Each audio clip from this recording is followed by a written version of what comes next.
dans un but, on est venu le piéger. Et il a porté ce poison-là, qui devait le tuer instantanément. Mais le Dieu Tout-Puissant a opéré les miracles. Et les gens ont été surpris que malgré qu'il a marché quelques jours, avec les béquilles, il a été restauré complètement. Juste il peut courir comme un bébé. Comme un bébé. Et cela plutôt amène plusieurs à rester sur leur position et à s'enorgueillir que nous sommes sur une bonne position. Mais alors que le miracle là devrait plutôt amener l'homme là à dire que Seigneur, il y a une tâche à quel niveau dans mon cœur. Il y a les rides à quel niveau. Quelqu'un témoigne que Dieu lui a opéré les miracles, frère. Mais il continue à boire de l'alcool. C'est quand il est même ivre qui témoigne. Il dit que Dieu a opéré les miracles dans sa vie, non? Dans la vie de ses enfants, de sa femme, de sa famille. Frère, le simple baptême biblique, le simple baptême selon le Seigneur, il n'a pas reçu. Il n'a pas reçu. Quand tu l'interpelles à la lumière de la parole, il raisonne. Il raisonne. Il commence à piquer là-bas. Il pique à gauche. Il pique devant. Pendant que tu es dans la parole, il est nulle part.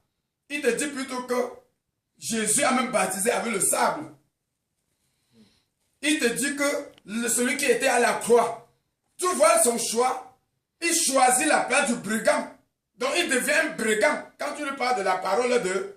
Pour lui, il pense que Jésus va revenir mourir pour qu'il sorte de la prison, pour aller à la place de celui qui est à la croix. Pourtant, il est capable de témoigner, de vivre, d'être le modèle.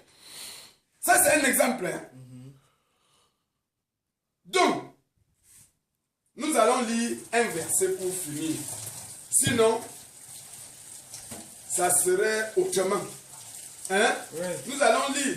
Parce que dans Matthieu 11, verset 20 à 24, nous allons comprendre ce qui s'est passé, ce que Jésus a fait.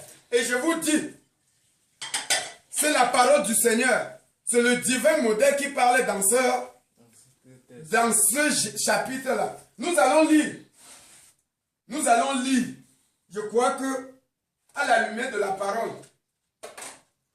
Matthieu 11, verset 20, il dit, écoutez la parole du Seigneur. Alors, il se mit à faire des reproches aux villes dans lesquelles avaient eu lieu la plupart de ces miracles, parce qu'elles ne s'étaient pas repenties. Souligne, Jésus qui opérait hier les miracles, il revient le lendemain plutôt avec quoi? Les reproches. Pourquoi?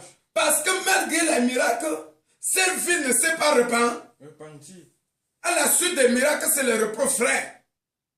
Toi qui as reçu les miracles dans ta vie, toi qui as vu les miracles dans ta famille, dans ton quartier, dans ton pays, voici les reproches. Ces reproches te concernent. Écoutons la parole du Seigneur. Verset 2. Malheur à toi. C'est maintenant le malheur, non? L'homme qui multipliait plutôt le pain hier.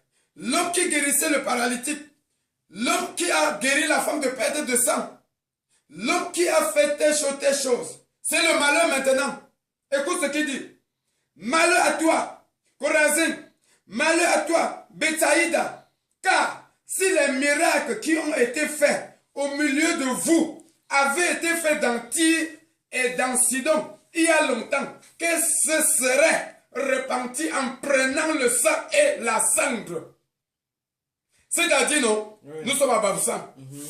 Jésus vient, il opère les miracles ici à Fouka. Il court, il part en Bouddha, il opère les miracles. Il quitte Bouddha, il part à Baham. Mais il n'est pas passé à Baningo. Il n'est pas passé en Diandam. Même s'il est passé en Diandam, il n'a pas opéré les miracles comme il a fait ici à Fouka, à Bouddha, à Baham. Et maintenant, quand il voit que les hommes sont restés secs, frères, insensibles comme la graisse, en attendant qu'il opère encore les miracles, il dit plutôt, malheur à vous, Fouka, Bouddha, Baham,